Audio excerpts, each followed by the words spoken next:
Itu hal kesehatan tuh simpel sebenarnya, asal kita memberikan hak tubuh kita gitulah kepada dengan apa yang Allah ciptakan. Hak tubuh kita tuh seperti apa sih gitu kan?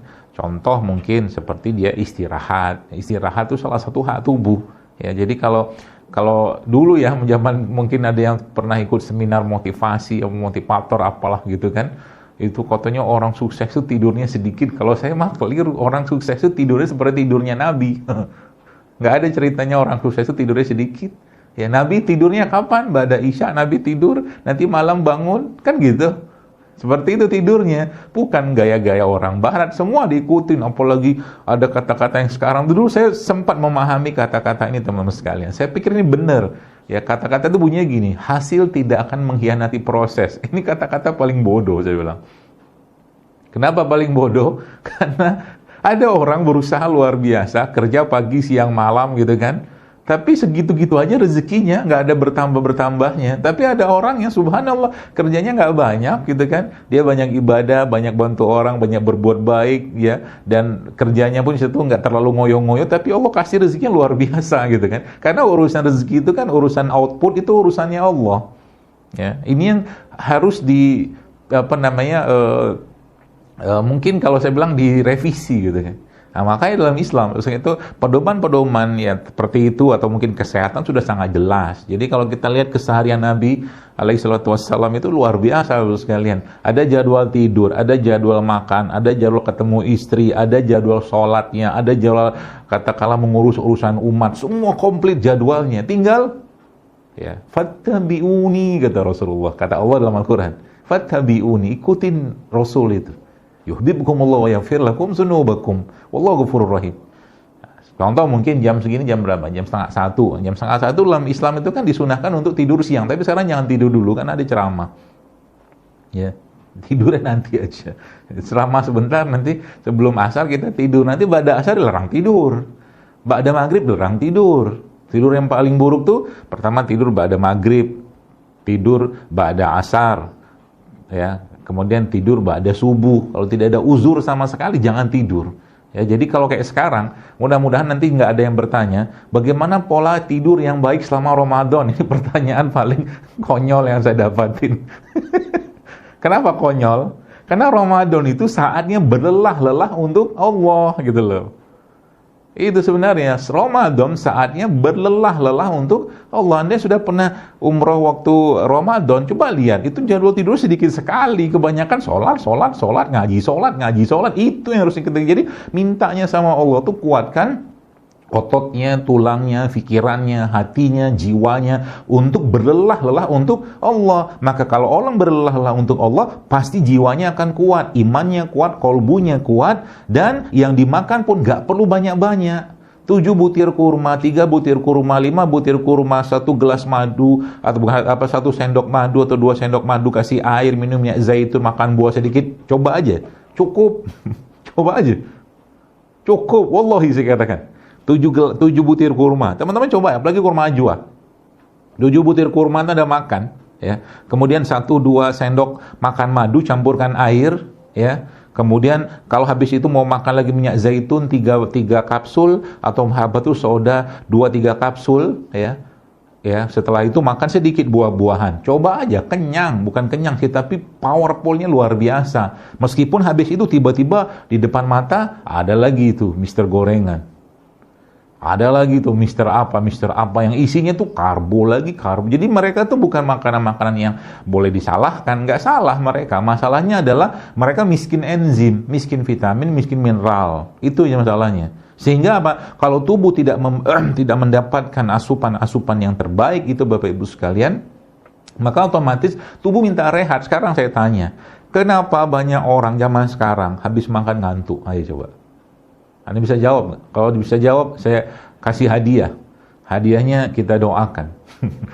Semoga diberikan rezeki yang berlimpah. Coba, udahlah, kelamaan. Jawabnya kelamaan. Keburu habis nih 1 jam doang malah. Jadi Bapak sekalian, subhanallah ya. Jadi kenapa orang habis tidur ngantuk? Logikanya begini. Ini ada makanan. Tubuh kita tuh kan kayak mobil, kayak mesin gitu kan. Dia butuh bahan bakar. Ketika bahan bakarnya kurang, dalam bentuk Allah memberisinya lapar gitu kan. Subhanallah ya. Kemudian kita makan, ibarat kata mobil lagi kosong, bahan bakar lagi kurang gitu kan, diisi bahan bakar. Tiba-tiba mau di starter ngadat, gitu loh. Ngadat mobilnya. Atau nggak bisa jalan. Jadi habis makan kok tiba-tiba lemes, kok tiba-tiba ngantuk, kok tiba-tiba nggak bergairah. Ya, kenapa kayak begini? Karena bisa jadi bahan bakarnya keliru. Harusnya yang dimasukkan pertama, ini dimasukkan minyak tanah. Gitu. Harusnya yang dimasukkan katakanlah premium, dia dimasukkan solar. Ya nggak nyambung. Nah itu nanti kita akan bahas ya, kita akan bahas dan insya Allah kalau teman-teman ikutin pola-pola saya ini ya mungkin bagi para apa tuh namanya gemukar-gemukar gitu kan, gemukar yang obesitas maksudnya, yaitu nanti yang mau turun berat badannya ya, atau mungkin yang mau berkurang nyeri-nyeri lututnya, atau mungkin yang brain fog itu apa ya, brain fog itu kalau bahasa kita mah otaknya berkabut.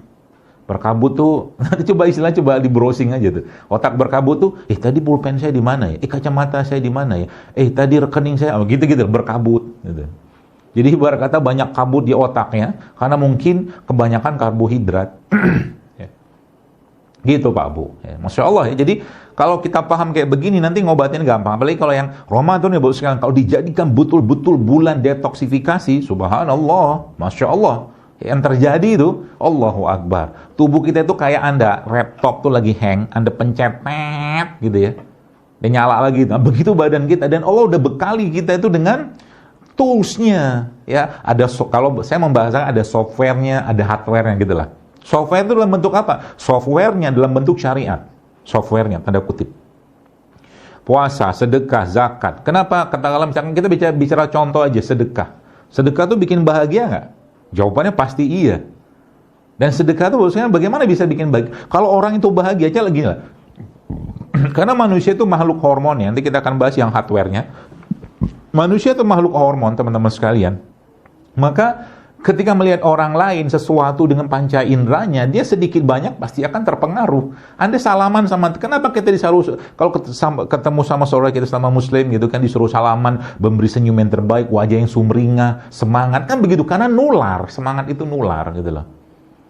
Nah begitu, karena hormon itu nular gitu kan. Nah sama juga dengan ketika subhanallah seseorang itu memberikan sedekah. Sedekah itu kan sebenarnya sedekahnya itu, barang yang dikasih itu mungkin makanan atau uang, itu cuma simbolnya aja. Tapi isi dalam itu apa? Isinya itu cinta dan kasih sayang, itu kan hormon. Makanya kalau kita lihat para salafus soleh, orang-orang soleh zaman itu nggak masuk akal sedekah mereka, karena terlalu besar cinta mereka dengan Allah. Dan kalau memberinya lebih besar, karena apa yang terjadi? Pasti yang diresponnya lebih besar, atau yang memberi respon itu pasti lebih besar. Contohnya begini.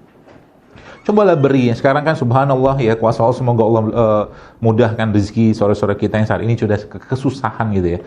Jadi kita lihat sekarang banyak yang sekarang susah, pinggir jalan segala macam, terlepas itu benar atau tidak ya, atau kalau anggaplah benar. Kasihlah mereka uang 5.000, 10.000 ya. Mungkin mereka katakan terima kasih Pak segala macam. Coba kasih dalam jumlah yang besar. 100.000, 200.000, 300, mungkin sejuta kasih sama dia. Mungkin bisa jadi orang itu berlinangan air mata. Karena dia sedang menerima cinta dari Anda. Dan cinta yang Anda atau kasih sayang Anda berikan kepada dia itu sebenarnya kasih sayang yang Allah tiupkan dalam hati Anda. Itu esensinya. Kalau udah bicara kasih sayang, cinta, Bapak sekalian, subhanallah, itu kan endorfin semua. Endorfin atau endogenous morfin tuh Bapak sekalian, Masya Allah, tabarakallah. Obat paling mutakhir untuk ngobatin banyak penyakit.